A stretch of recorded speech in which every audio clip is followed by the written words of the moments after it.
population du lieu dit marché de charbon, situé entre la briqueterie et le marché Mokolo, perdait le sommeil en saison de pluie. En cause, la défection de la conduite d'eau aux abords du pont. Ça crée l'embouteillage, les gens tombent à cause de ça. La voiture ne passe pas, les gens ils souffrent. Ce qui s'est passé à Douala, c'est effectivement ce qui s'est passé ici auparavant. En clair, il s'agit des travaux de déplacement du réseau d'eau, entrepris par la mairie de Yaoundé dans le cadre du projet PADI 2, confié au groupement GMCSA et qui impactait les quartiers Bastos, Tinga, Hippodrome, Etouamekim, Fandena, Essos, Batalonka et Nkoleton. Soucieux du bien-être des populations, la Camwater est venue en appui à cette sous-traitance. Ces travaux consistent à déplacer la conduite 600, la conduite de refoulement, parce qu'en réalité, elle constituait un obstacle sous le pont que vous voyez et créait des inondations en amont du cours d'eau à Biergué. Il est question de désengorger le cours d'eau et d'éviter des inondations en amont, d'où la nécessité de ces travaux. La descente sur le terrain du régional Camwater Yaoundé et une équipe de techniciens est saluée ici par les populations. Et déjà si la Camwater est venue comme ça, là, nous sortir dans cette souffrance, je crois que ce n'est qu'à saluer et les encourager d'aller de l'avant parce qu'il faut dire que c'est un endroit où à chaque fois qu'il pleuvait, la circulation s'arrêtait complètement. C'est donc une équipe de Camwater bien outillée à même de cerner le problème qui est à pied d'œuvre. Le problème réel de la zone, c'est dû à un déboîtement. Après intervention, il y a eu un déboîtement, le joint a lâché, il s'est même coupé et la conduite s'est séparée de son coude. Mais au lieu exact, c'est un manchon. Cette solution que vient d'apporter la Camwater va redonner du sourire à une dizaine de quartiers de la ville aux 7.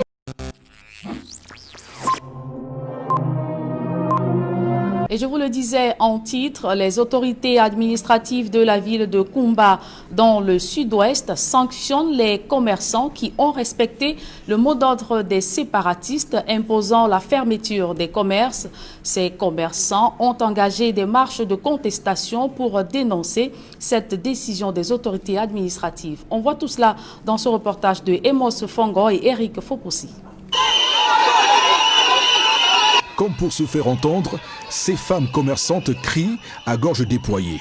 C'est que leurs magasins ont été scellés par les autorités municipales de Koumba, département de la Mémé, dans le sud-ouest Cameroun. Le péché de ces commerçantes est d'avoir respecté les villes mortes imposées les lundis par les combattants séparatistes, une punition qu'elles jugent injuste. That very first day when I come for market, I be talk how they harass me from Bongero here. Je vous supplie d'ouvrir nos boutiques. Nous avons demandé au gouvernement de renforcer la sécurité. Chaque lundi, quand on va au marché, les Zamba Boys nous dérangent. Sur la route de Bongo, lundi surpassé par exemple, ils m'ont arrêté quand je partais au marché. Je leur ai montré ma Bible et mon chapelet. Et c'est là qu'ils m'ont laissé tranquille. Papa, I beg, now that one where we declare say, we would think about. Impossible pour elles d'ouvrir leur commerce les lundis par peur de représailles. Les combattants séparatistes étant intransigeants avec les personnes qui violent leur mot d'ordre de Ghost Town. Pour obtenir la réouverture de leur magasin, ces femmes ont marché dans la ville de Koumba avant de se retrouver devant le palais royal pour un ultime recours. Dans un vacarme généralisé inhabituel, surtout pour un début de semaine, c'est le responsable du marché qui est venu leur parler. Je vous ai toujours dit que je suis le seul patron du marché. Vous m'aviez promis ouvrir vos boutiques le lundi. Malheureusement, vos boutiques sont restées fermées.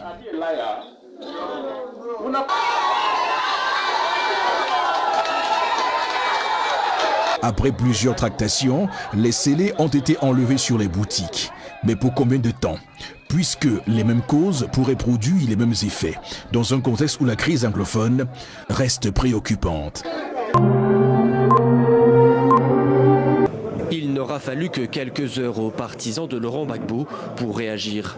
Au lendemain de l'annonce de la justice ivoirienne, ses soutiens réunis au sein de la coalition de l'EDS contre-attaquent. L'EDS considère que la radiation du fichier électoral du nom du président Laurent Gbagbo relève de la pure manœuvre politicienne mise en œuvre pour empêcher son retour en Côte d'Ivoire et empêcher sa candidature par une instrumentalisation de la justice. Et ses partisans ne s'arrêtent pas là. Ils annoncent qu'ils déposeront une candidature en lieu et place de Laurent Gbagbo. Et ce, peu importe la décision de justice. Tous les dossiers sont complets. On va déposer la candidature, comme il a dit, répété si bien, le président, le professeur Oyen l'a répété. Nous irons déposer, peut-être que la semaine prochaine, mais bientôt. Acquitté en première instance par la Cour pénale internationale, Laurent Gbagbo vit en exil à Bruxelles dans l'attente d'un éventuel appel. Mais c'est dans une autre affaire qu'il a été condamné par contumace à 20 ans de prison par la justice ivoirienne. Pour ce constitutionnaliste, la loi est claire. Toute personne condamnée est inéligible à la fonction présidentielle, bien qu'il soit difficile de l'appliquer en pleine période électorale. Les élections ont toujours été en Côte d'Ivoire des moments de fracture sociale, des moments de fracture politique. Je pense qu'avec la crise préélectorale que nous vivons actuellement, la question de l'éligibilité des uns et des autres n'est plus d'ordre juridique, mais d'ordre purement politique. Si les partisans de Laurent Gbagbo annoncent vouloir remettre sa candidature, l'ancien président ne s'est lui pas encore prononcé publiquement sur la question. Depuis l'annonce d'Alassane Ouattara de briguer un troisième mandat, la tension est montée d'un cran dans le pays. Au moins 8 personnes sont mortes dans des manifestations. Répondre à la rue par un référendum censé annoncer le renouveau de l'Algérie à une date symbole. Dans ce climat de défiance, c'est déjà pour beaucoup une forme de provocation. 1er novembre, jour anniversaire pour les Algériens du début de la guerre d'indépendance. Il y aura beaucoup d'Algériens qui seront contre le vote. Je ne vois pas pourquoi cette date qui est symbolique, qui devrait être fêtée par tout le monde. Mais au-delà de la date, c'est bien le fond de cette révision de la loi fondamentale qui est critiquée. 73 recommandations pour officiellement renforcer la séparation des pouvoirs, la lutte contre la corruption et la liberté de manifester. Le projet est loin de faire consensus, déjà rejeté par une plateforme de partis et d'associations liées au mouvement de contestation populaire. Pour beaucoup qui réclament une refonte totale du système, la rue n'est pas entendue. Les revendications de Hirak aussi, il faut les concrétiser. Ils doivent avoir une place dans cette nouvelle constitution. Pour le moment, on voit que c'est presque la même constitution de Bouteflika, où tous les pouvoirs sont entre les mains du président. Donc la séparation de pouvoir n'est pas garantie à ce jour, donc on est toujours dans l'embarras. Autre question particulièrement sensible, le risque d'exposer les militaires algériens et par extension le pays tout entier à de nouveaux dangers, avec le possible changement de doctrine militaire du pays qui permettrait à l'armée algérienne d'intervenir à l'étranger et participer à des opérations de maintien de paix dans la région. Aujourd'hui, aucune loi ne l'interdit formellement, aucun texte ne l'y autorise. Un peu plus de 1000 Gabonais sont menacés de chômage si l'on ne vient pas à la rescousse du secteur lourdement impacté par la Covid-19. Les compagnies aériennes Solenta Aviation Gabon et National Airways, clouées au sol eu égard du non-aboutissement du processus d'immatriculation, étaient au centre des discussions, paralysant ainsi les activités aériennes. On a réussi à sortir déjà une compagnie de sa situation, où un avion a naturellement été inscrit sur le registre gabonais d'immatriculation des aéronefs civils.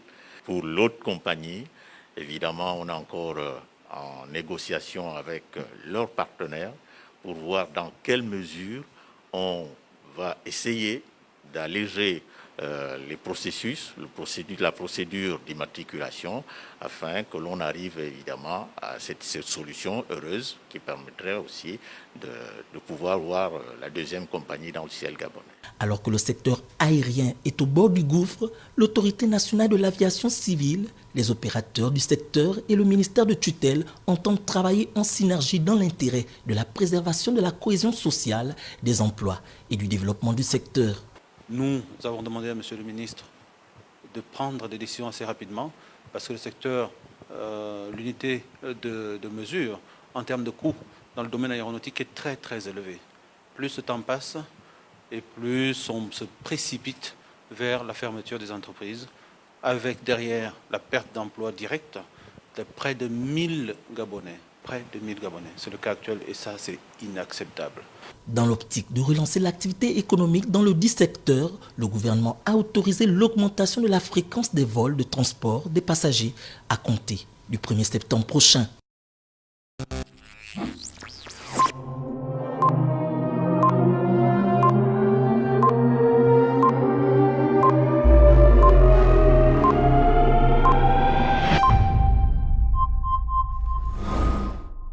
Pendant les phases d'échange avec l'équipe de médiation de la CEDEAO, il y a plusieurs scénarios qui sont sortis. L'équipe de médiation de la CEDEAO ont en tête leur concept de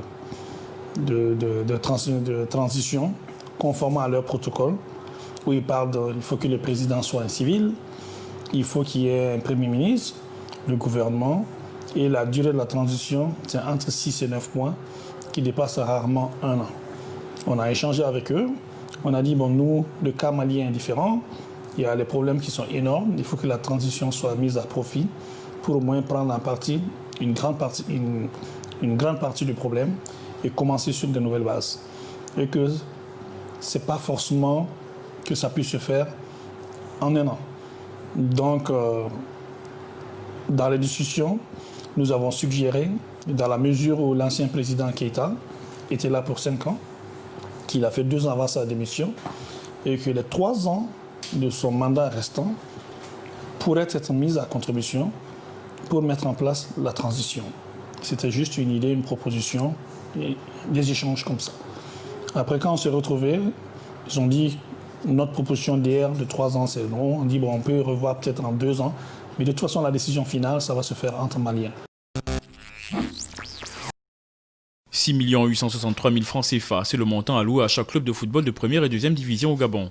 Un montant délivré par la FIFA en aide aux clubs de football africains en cette période de crise sanitaire liée au coronavirus où l'activité footballistique du continent est à l'arrêt. L'aide Covid-19 que le président de la FIFA avait décrétée au mois de mars, donc nous étions en attente. Cette aide est arrivée donc ce mois d'août et nous avons pensé qu'il était opportun de vite inviter les bénéficiaires pour qu'ils soient informés des montants dont ils seront bénéficiaires. Du footballeur à l'encadreur, en passant par les arbitres, tous les acteurs du football national bénéficieront de cette aide et le football féminin n'est pas en reste. La fédération fera les virements à partir de demain pour ceux qui ont déjà leurs coordonnées bancaires au niveau de la fédération. Je pense aux clubs de première et de deuxième division, aux clubs de première division féminine, aux clubs de la D3 et aux ligues provinciales. Donc c'est une opération qui pourrait être bouclée d'ici vendredi prochain. Le coup de pouce de la FIFA aide à éponger la dette des clubs envers les joueurs et les aidera également à traverser la crise.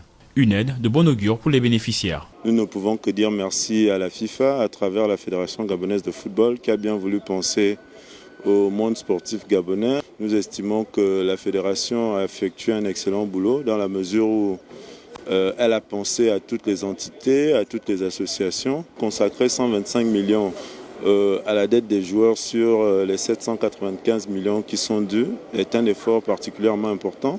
La FIFA, par ses gestes à l'endroit du football africain, marque à sa manière son soutien au secteur du ballon rond en cette période de pandémie du coronavirus.